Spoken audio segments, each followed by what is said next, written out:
Hello.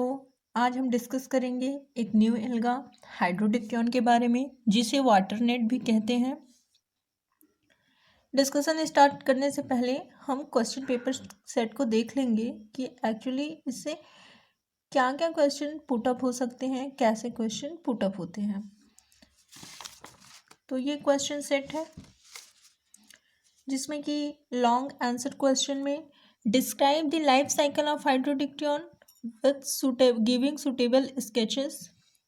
हाइड्रोडिक्टियन की life cycle के बारे में पूछा गया, सुटेबल स्केचेस के बारे में। अगर सुटेबल स्केचेस ना भी दे तो भी स्केचेस बनाना जरूरी रहता है। सेकंड है the structure and vegetative reproduction in Hydrodictyon, मतलब कि हाइड्रोडिक्टियन के स्ट्रक्चर और वेजिटेटिव रिप्रोडक्शन जो होता है हाइड्रोडिक्टियन में उसको डिस्क्राइब करना है। ये लॉन्ग क्वेश्चन में आएंगे। फिर शॉर्ट आंसर क्वेश्चन में cell structure of Hydrodictyon, process of asexual reproduction, single करके पूछेगा, process of sexual reproduction in Hydrodictyon, ऐसे करके शॉर्ट में क्वेश्चन बनेंगे। वेरी शॉर्ट में बनेंगे how do the zoospore of Hydrodictyon give rise to a coenobium. ये भी कि ज़ूस्पोर जो होते हैं हाइड्रोडिक्टियन के वो सिनोबियम का निर्माण कैसे करते हैं। सेकेंड है what is the common name of Hydrodictyon. Third is what type of chloroplast present in the Hydrodictyon cells, कि हाइड्रोडिक्टियन सेल्स में किस टाइप का क्लोरोप्लास्ट प्रेजेंट रहता है। मल्टीपल चॉइस क्वेश्चन यहाँ पे हैं और फिर उसके बाद ट्रू एंड फॉल्स का भी सेट बना हुआ है। तो ये सभी क्वेश्चन अभी हम लोग हाइड्रोडिक्टियन के बारे में डिस्कस कर लेंगे, उसके बाद सारे क्वेश्चन को सॉल्व करा दिया जाएगा। तो प्लीज़ वीडियो को अंत तक देखिएगा। चलिए हम अपनी वीडियो स्टार्ट करते हैं। हाइड्रोडिक्टियन का सबसे पहले हम सिस्टमैटिक पोजीशन देखेंगे। तो इसका क्लास जो है वो है क्लोरोफाइसी, ऑर्डर क्लोरोक्लोकेल्स, फैमिली हाइड्रोडिक्टियोसी एंड जो जीनस है वो है हाइड्रोडिक्टियन। वहीं अक्रेंस की बात करेंगे तो हाइड्रोडिक्टियन, जैसा कि हमें पता है कि हाइड्रोडिक्टियन को वाटरनेट भी कहा जाता है। अब वाटरनेट इन्हें क्यों कहा जाता है, क्योंकि जब ये पानी की सरफेस पे अपना फॉर्मेशन करते हैं, पानी के सरफेस पे जब ये ग्रो करते हैं तो एक जाल जैसी संरचना बना लेते हैं। क्योंकि वो जाल जो है वो पानी की सतह पर बनता है, इसलिए उसे वाटरनेट कहा जाता है। कि जो हाइड्रोडिक्टियन होते हैं फ्री फ्लोटिंग फ्रेश एल्गा होते हैं। इनका जो ग्रोइंग सीजन होता है वो समर और स्प्रिंग, इसी दो सीजन में ये बहुत अच्छी तरह से ग्रो करते हैं। कुछ टाइम में ये कम्प्लीटली जो पानी रहता है या पॉन्ड रहता है उसको कवर कर लेते हैं, जैसे कि अदर एल्गी माइक्रोसिस्टीज या फिर वॉलवॉक्स जैसे कि पानी की सतह को पूरी तरह से कवर कर लेते थे, वैसे ये भी पानी की सतह को कुछ टाइम में जब ग्रो अच्छे से ग्रो कर जाएंगे तो पूरी सतह को कवर कर लेंगे। लेकिन वो जो इनका स्ट्रक्चर होगा वो नेट के फॉर्म में होगा। The genus is represented by 5 species in India. जो हाइड्रोडिक्टियन होता है इंडिया में, जो हाइड्रोडिक्टियन होता है वो इसके 5 स्पीसीज ज्ञात हैं और इंडिया में इसके कॉमन 2 स्पीसीज ज्ञात हैं, हाइड्रोडिक्टियन इंडिकम और Hydrodictyon reticulum, which is occur in temporary और परमानेंट वाटर रिजर्वायर। जो ये हाइड्रोडिक्टियन इंडिकम और हाइड्रोडिक्टियन रेटिकुलम है ये टेम्पोररी या परमानेंट वाटर रिजर्वायर में पाए जाते हैं। ये तो बात थी अक्रेंस की। अब हमारी जो नेक्स्ट हेडिंग है वो है थैलस स्ट्रक्चर, सेल स्ट्रक्चर। पहले हम हाइड्रोडिक्टियन का सिस्टमैटिक पोजीशन लिखेंगे, फिर उसके बाद अक्रेंस, उसके बाद आएंगे थैलस स्ट्रक्चर पे। तो जो हाइड्रोडिक्टियन होता है वो मैक्रोस्कोपिक सिनोबियल एल्गा होता है। देखिए दो शब्द होते हैं, एक माइक्रो होता है और एक मैक्रो होता है। माइक्रो जो कि अति सूक्ष्म होते हैं, मैक्रो जो कि बड़े होते हैं। तो यहाँ पे क्या कह रहा है कि जो ये हाइड्रोडिक्टियन होते हैं वो माइक्रोस्कोपिक सिनोबियल एल्गा होते हैं। मीन्स कि हम इस हाइड्रोडिक्टियन को अपनी नेक्ड आइज से देख सकते हैं। The mature coenobium is south shaped and hollow in the centre. The length is 20 to 80 cm in length. जो मैच्योर सिनोबियम होता है एल्गा का वो साउसेज शेप होता है, साउसेज जैसे होते हैं वैसे उनकी संरचना होती है और ये बीच में सेंटर में क्या होंगे, खोखले होते हैं। सॉसर का मतलब होता है इस टाइप से रहेंगे और एक एंड इसका ओपन रहेगा और दूसरा एंड जो है वो क्लोज रहेगा। ऐसे स्ट्रक्चर बनाते हैं, इसलिए इन्हें सॉसर शेप्ड कहा जाता है। इसमें जो सेल की लेंथ होती है वो 20 से 80 cm होती है। जो सिनोबियम होते हैं कंसिस्ट करते हैं नंबर ऑफ सेल्स। इसमें जो नंबर ऑफ सेल्स होते हैं वो 100 से 1000 तक हो सकते हैं, इससे ज़्यादा भी हो सकते हैं। The long cylindrical and pencil shape और ovoid cell are jointed and the end forming a design of hexagon and pentagon. यहाँ पे बताया जा रहा है कि long cylindrical and pencil shape जो स्ट्रक्चर होता है या फिर ओवैड, जैसे इसका स्ट्रक्चर हम देखेंगे तो कुछ इस टाइप से दिखाई देगा। तो ये पार्ट जो है वो पेंसिल शेप्ड दिख रहा है या फिर ओवैड, इस टाइप से ये इंड टू इंड जुड़ के हेक्सागोन लाइक बेंजीन के जैसे या पेंटागोन स्ट्रक्चर बनाते हैं। ये सॉसर शेप्ड हाइड्रोडिक्टियन का स्ट्रक्चर है सिनोबियम का, और इसमें यहाँ पे देखिए ये ओवैड या लॉन्ग पेंसिल शेप्ड स्ट्रक्चर बना के इंड टू इंड जुड़ के एक हेक्सागोन या पेंटागोन टाइप का स्ट्रक्चर बनता है। ठीक है, इनका जो सेल होता है वो सेलुलोज के सेल वॉल से घिरा हुआ होता है। इनर जो इनमें जो सेल वॉल होता है और सेंट्रल वैक्यूल्स होता है, उनके बीच में हाइड्रोडिक्टियन में जो सेल वॉल होता है और जो सेंट्रल वैक्यूल्स होते हैं उनके बीच में एक थिन लेयर पाया जाता है साइटोप्लाज्म का। और इनमें सेल टू टाइप के नहीं होते हैं। इनमें जो सेल होते हैं, सेल की कंडीशन जो होती है वो टू टाइप की होती है। दो प्रकार की होगी। पहला यंग सेल, जब सिनोबियम का सेल हाइड्रोडिक्टियन के सिनोबियम का सेल यंग होगा तो वो यूनिन्यूक्लिएट होंगे, मतलब न्यूक्लियस जो होगा सिंगल होगा विद पैराइटल क्लोरोप्लास्ट। और वहीं पे जब सेल मैच्योर हो जाएगा तो वो मल्टीन्यूक्लिएटेड हो जाएंगे, मतलब नंबर ऑफ न्यूक्लियस जो होंगे वो मोर देन 1 हो जाएंगे और इनके पास रेटिकुलेट क्लोरोप्लास्ट हो जाएगा, मीन्स जालीदार क्लोरोप्लास्ट हो जाएंगे। There are several pyrenoid in a mature cell. जब सेल मैच्योर हो जाते हैं तो उनमें जो पैरेनोइड की संख्या होती है वो बहुत सारी हो जाती है। और जब हाइड्रोडिक्टियन का जो सिनोबियम होता है वो जब ग्रो करता है तो सेल की साइज ग्रो होती है और जो नंबर ऑफ सेल्स होते हैं वो सेम रहते हैं। तो एक पॉइंट इसका ये बनता है कि हाइड्रोडिक्टियन में जो नंबर ऑफ सेल होते हैं वो निश्चित होते हैं। जब इनका सिनोबियम ग्रो करता है तो सेल की सिर्फ साइज बड़ी होगी और जो सेल के नंबर होंगे वो सेम रहेंगे। ये तो मैच्योर सिनोबियम का स्ट्रक्चर था जो कि पहले दिखा दिया गया। यहाँ पे एक पार्ट, ये जो स्ट्रक्चर है, a part of chloroplast of mature cell, जो मैच्योर सेल है क्लोरोप्लास्ट का, उसका ये स्ट्रक्चर है जो कि पैरेनोइड को दिखा रहा है। यहाँ पे सेंटर में न्यूक्लियस बना हुआ है, ये पूरी जो ग्रीन लाइन है उसे क्लोरोप्लास्ट कहेंगे और यहाँ पे रेटिकुलेट पैरेनोइड प्रेजेंट है। वहीं बात करेंगे रिप्रोडक्शन की, तो हाइड्रोडिक्टियन में 3 टाइप ऑफ रिप्रोडक्शन पाए जाएंगे: vegetative reproduction, asexual reproduction and sexual reproduction. Vegetative reproduction fragmentation के द्वारा होता है। इसमें क्या होंगे, जो कॉलोनी होगी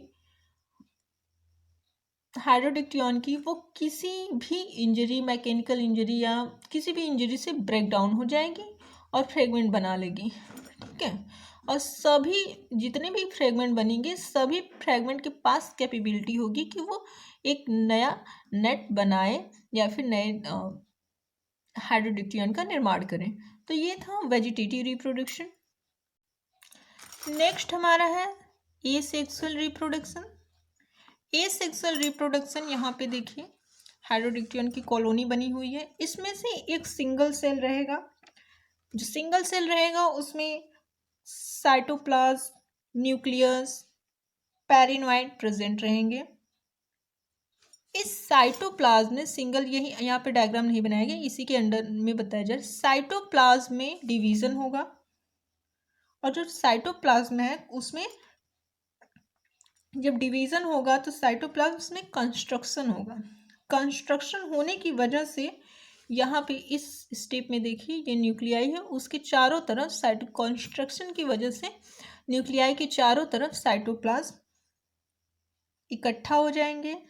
फिर नेक्स्ट में क्या होगा कि ये जो साइटोप्लाज्म है ये नेक्स्ट स्टेप में जब जूस्पोर बाईफ्लैजिलेटेड जूस्पोर का निर्माण होगा, यहाँ पे देखिए जूस्पोर बने हुए हैं, तो इस केस में क्या होगा कि जो साइटोप्लाज्म है वो जूस्पोर में ट्रांसफर, यहाँ के जो साइटोप्लाज्म न्यूक्लियस के चारों ओर कंस्ट्रक्शन की वजह से इकट्ठा हो गए थे, अब जब जूस्पोर का निर्माण हो जाएगा तो ये साइटोप्लाज्म जूस्पोर में ट्रांसफर हो जाएंगे। जब मेच्योर हो जाएंगे तो सेल वॉल को यहाँ पे ट्रांसफ़र हो गए, जब मैच्योर होंगे तो ये सेल वॉल को रैप्चर करेंगे, ये सेल वॉल को रैप्चर करेंगे। ये जो पेरेंटल सेल वॉल है यहाँ पे देखिए इस तरह से दिखाया गया है। रैप्चर करने के बाद ये जो जूस्पोर है वो पानी में फ्रीली स्विम करते रहेंगे, और जब ये जूस्पोर कॉम्पैक्ट फॉर्म में आ जाएंगे, जब ये जूस्पोर कॉम्पैक्ट फॉर्म में आ जाएंगे लाइक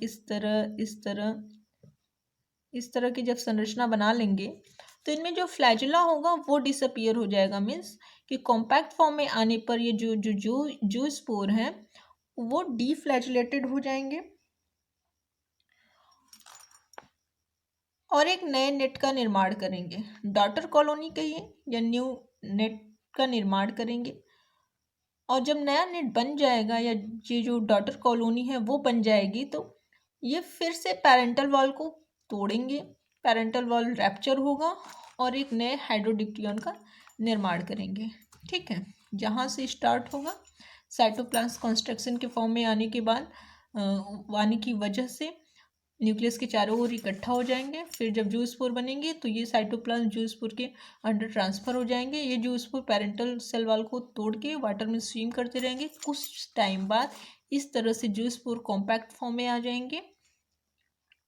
जब ये कॉम्पैक्ट फॉर्म में आ जाएंगे तो इनके जो फ्लैजुला होते हैं वो डिसअपियर हो जाएंगे। डिसअपियर होने के बाद ये नेट जैसी संरचना बनाएंगे, या फिर आप कह सकते हैं डॉटर कॉलोनी का निर्माण होगा। जब डॉटर कॉलोनी का निर्माण हो जाएगा तो फिर ये पेरेंटल सेल वॉल को तोड़ के बाहर आ जाएंगे, और बाहर आने के बाद एक नए हाइड्रोडिक्टियन का निर्माण करेंगे। ये था हमारा एसेक्सुअल रिप्रोडक्शन। अब हम बात करेंगे सेक्सुअल रिप्रोडक्शन के बारे में। हाइड्रोडिक्टियन में जो सेक्सुअल रिप्रोडक्शन होता है वो आइसोगैमस टाइप का होता है, एक्सेप्ट हाइड्रोडिक्टियन अफ्रीकैनम। हाइड्रोडिक्टियन अफ्रीकैनम में जो रिप्रोडक्शन होता है, सेक्सुअल रिप्रोडक्शन होता है वो अनाइसोगैमी टाइप का होता है। ठीक है, तो ये एक्सेप्शन है, ये वाइवा को क्वेश्चन हो सकता है। तो इसमें ये देखिए सिनोबियम बना हुआ है। हाइड्रोडिक्टियन की मैच्योर जो वेजिटेटिव सेल होते हैं या जो मैच्योर सिनोबियम होती है उसके सभी पार्ट कैपेबल होते हैं कि वो गैमेट्स का निर्माण करें। ठीक है, इसके लिए गैमेट्स का निर्माण करने के लिए जो सिनोबियम के कोई भी सेल हो, कोई भी मैच्योर सेल गैमेट्स का निर्माण कर सकता है, सभी कैपेबल होते हैं। तो मैच्योर सेल के प्रोटोप्लास्ट में रिपीटेड क्लीवेज होगा। ठीक है, जब क्लीवेज होगा तो 30,000 से 1 लाख फ्रैगमेंट बनेंगे।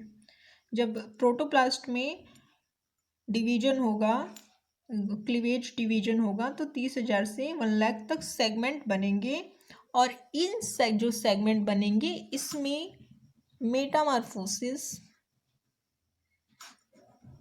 मॉर्फोसिस होगा। जब मेटामॉर्फोसिस होगा तो आइसोगैमेट्स बनेंगे। ये जो आइसोगैमेट्स हैं देखिए देखने में जूस्पोर के जैसे ही दिख रहे हैं, लेकिन ये डिफरेंट होते हैं जूस्पोर से। क्यों डिफरेंट होते हैं, क्या डिफरेंस होता है? डिफरेंस ये होता है कि ये जूस्पोर से कई गुना छोटे होते हैं जो गैमेट्स होते हैं। इनको आइसोगैमेट्स इसलिए कहा गया क्योंकि इनमें जो साइज है इनका, शेप है, सब एक जैसे रहता है, इसलिए इनको आइसोगैमेट्स कहा गया। जब आइसोगैमेट्स बन जाएंगे तो इनमें फ्यूजन होगा। इसमें एक प्लस स्ट्रैंड रहेगा, एक माइनस। ये समझने के लिए बताया जा रहा है, ये जरूरी नहीं है कि इस पार्ट पे ही प्लस स्ट्रैंड रहेगा, इस पार्ट पे ही माइनस स्ट्रैंड रहेगा। आप इसको मेल और फीमेल करके भी समझ सकते हैं। तो एक प्लस स्ट्रैंड रहेगा, एक माइनस। जब ये प्लस और माइनस कांटेक्ट में आएंगे तो इनमें फ्यूजन होगा। जब फ्यूजन होगा आइसोगैमेट्स में, जब फ्यूजन होगा तो ये जो जब इनमें फ्यूजन होगा ना तो इनमें जो यहाँ ऊपर ये बाई फ्लैजुलेट थे तो ये टेट्रा फ्लैजुलेट हो जाएंगे। मतलब यहाँ पे 2 फ्लैजुला एक पे था तो यहाँ पे 4 फ्लैजुला हो जाएगा। ठीक है। अब फ्यूजन के बाद ये जाइगोस्पोर का निर्माण करेंगे। यहाँ पे देखिए जाइगोस्पोर का निर्माण हुआ है और उसके ऊपर एक और लेयर बन गया है। जब जाइगोस्पोर बनेगा तो ये जाइगोस्पोर रेस्टिंग पीरियड में चला जाएगा। क्यों? क्योंकि जब जाइगोस्पोर बनेगा तो वो उस टाइम लो विंटर टेम्परेचर रहेगा, इसकी वजह से ये रेस्टिंग पीरियड में चला जाएगा। क्योंकि ये जो ग्रो करते हैं वो स्प्रिंग सीजन में ग्रो करते हैं, तो यहाँ पे इसके चारों ओर जो लेयर बना रहता है वो इसलिए बनेगा कि ये अनफेवरेबल कंडीशन में सरवाइव कर सके। जब फेवरेबल कंडीशन आएगा, मतलब लो विंटर टेम्परेचर जब हट के स्प्रिंग सीजन आएगा, तो ये जाइगोस्पोर बाईफ्लैजुलेटेड यूनिन्यूक्लिएटेड जूस्पोर का निर्माण करेंगे। यहाँ पे देखिए 2 फ्लैजिला है, एक न्यूक्लियस है, तो इसलिए ये बाईफ्लैजुलेटेड यूनिन्यूक्लिएटेड फ्लैजिला का निर्माण होगा। ये जो फ्लैजिला का निर्माण नहीं होगा, बाईफ्लैजुलेटेड यूनिन्यूक्लिएटेड जूस्पोर का निर्माण होगा।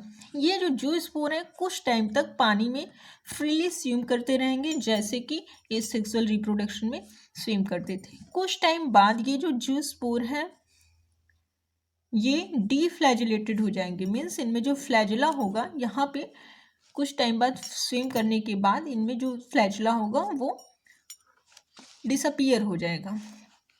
और जब फ्लैजिला डिसअपीयर हो जाएगा तो उसके कुछ समय बाद ये जो जूस्पोर हैं उनमें स्पाइन जैसी संरचना निकल आएगी। क्योंकि जो संरचना होगी उसमें 5 हेड जैसे बने होंगे। देखिए यहाँ पे 1 2 3 1 2 3 4 5 6, तो इस तरह की संरचना बनेगी जिसे पॉलीहेड्रॉन कहेंगे। पॉलीहेड्रॉन मीन्स मोर देन 1 है, इसलिए उसको पॉलीहेड्रॉन कहेंगे। स्पाइन जैसी संरचना इस जूस्पोर में बन जाएगी। फिर क्या होगा कि ये जो जूस्पोर है इस पॉलीहेड्रॉन के बीच में एक जूस्पोर नेट का निर्माण होगा। ये जूस्पोर यहाँ पे रहेंगे। कुछ टाइम बाद ये इस वॉल को रैप्चर करके बाहर आ जाएंगे, एक यंग कॉलोनी बनाएंगे, एक यंग नेट का निर्माण करेंगे। अब चाहे तो यहाँ पे एरो लगा के एक नेट का निर्माण, मतलब कि नेट की संरचना बना सकते हैं। फिर उसके बाद वो जो नेट है नए सिनोबिया का निर्माण करेगा, हाइड्रोडिक्टियन के नए सिनोबिया का निर्माण करेगा। तो ये था सेक्सुअल रिप्रोडक्शन। मैच्योर सिनोबियम जो होंगे उनमें रिपीटेड क्लीवेज होगा, जिसमें से कि 30,000 से 1 लाख तक के सेगमेंट बनेंगे। उनमें मेटामॉर्फोसिस होगा, गैमेट्स बनेंगे, आइसोगैमेट्स। ये गैमेट्स फ्यूज होंगे, जाइगोस्पोर का निर्माण होगा जो कि रेस्टिंग पीरियड में रहेगा। स्प्रिंग सीजन आने पर, फेवरेबल कंडीशन आने पर ये जो जाइगोस्पोर हैं जूस्पोर का निर्माण करेंगे। कुछ टाइम बाद ये जूस्पोर डीफ्लैजुलेटेड हो जाएंगे। डीफ्लैजुलेटेड होने के बाद जूस्पोर जो है वो पॉलीहेड्रॉन शेप में कन्वर्ट हो जाएंगे। उसी पॉलीहेड्रॉन शेप में कुछ टाइम बाद फिर से जूस्पोर का फॉर्मेशन होगा सेंटर में। उस समय ये जूस्पोर पॉलीहेड्रॉन जो स्ट्रक्चर है उसके वाल को तोड़ के बाहर आ जाएंगे। बाहर आने पर न्यू नेट का निर्माण करेंगे। वो यूनिट नए हाइड्रोडिक्टन सिनोबियम का निर्माण करेगा। ये था हाइड्रोडिक्टन का सेक्सुअल रिप्रोडक्शन। अब हम देखते हैं अपने क्वेश्चन को। तो रिप्रोडक्शन का क्वेश्चन सॉल्व हो चुका है। सेक्सुअल, एसेक्सुअल, वेजिटेटिव सभी रिप्रोडक्शन को यहाँ पे क्लियर कर दिया गया है। सेल स्ट्रक्चर भी बता दिया गया है, सेम वही है। यहाँ पे एसेक्सुअल रिप्रोडक्शन बता दिया गया है, सेक्सुअल रिप्रोडक्शन बता दिया गया है। अब आते हैं वेरी शॉर्ट पे कि how do the zoospore of the Hydrodictyon give rise to coenobium.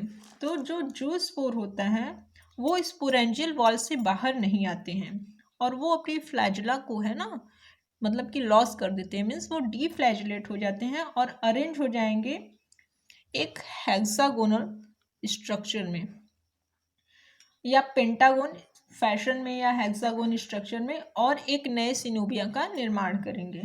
ठीक है, फिर what is the common name of Hydrodictyon. तो हाइड्रोडिक्टियन का जो कॉमन नेम है वो है वाटर नेट, क्योंकि ये पानी की सतह पर जाल जैसी संरचना बनाती हैं। What type of chloroplast present in the Hydrodictyon cell. तो इसमें सिंगल पैराइटल क्लोरोप्लास्ट प्रेजेंट होते हैं, सिंगल पैराइटल क्लोरोप्लास्ट। और यहीं पे मल्टीपल चॉइस क्वेश्चन की बात करेंगे तो in Hydrodictyon the two gametes which fuse are. जो हाइड्रोडिक्टियन में जो गैमेट्स होते हैं वो फ्यूज जब करते हैं तो वो क्या होते हैं, आइसोगैमस होते हैं, are physically anisogamous, come from the different gametangia. तो हमें पता है कि आइसोगैमेट्स होते हैं तो हम यहाँ पे मार्क कर देंगे। In which of the following of coenobial alga, Chlorella, Cladophora, Hydrodictyon, Laminaria. तो हाइड्रोडिक्टियन जो है वो सिनोबियल एल्गा है क्योंकि इनमें सिनोबिया का निर्माण होता है। यहीं पर ट्रू फॉल्स की बात करेंगे तो देखेंगे the number of cell in a coenobia of Hydrodictyon is fixed. Yes, अभी वहाँ पे बताया गया था कि सिनोबिया का जो ग्रोथ है वो जब होगा तो जो सेल की साइज बढ़ेगी लेकिन सेल जो नंबर है वो फिक्स रहेगा, वो नहीं बढ़ेगा। The coenobia of Hydrodictyon is macroscopic. Yes, क्योंकि हम इसे अपने नेक्ड आइज से देख सकते हैं। The colony of Hydrodictyon are incapable of regeneration if they break into any fragment. तो ये फॉल्स रहेगा। क्यों? क्योंकि जो सिनोबिया होता है, जो कॉलोनी होती है, जब वेजिटेटिव रिप्रोडक्शन होगा तो उसमें फ्रैगमेंटेशन का प्रोसेस पाया जाता है, जब कोई भी कॉलोनी ब्रेक डाउन हो जाती है फ्रैगमेंट में तो वापस से न्यू हाइड्रोडिक्टियन को में ग्रो होने की कैपेबिलिटी उनमें होती है। तो ये जो है ये रॉन्ग रहेगा।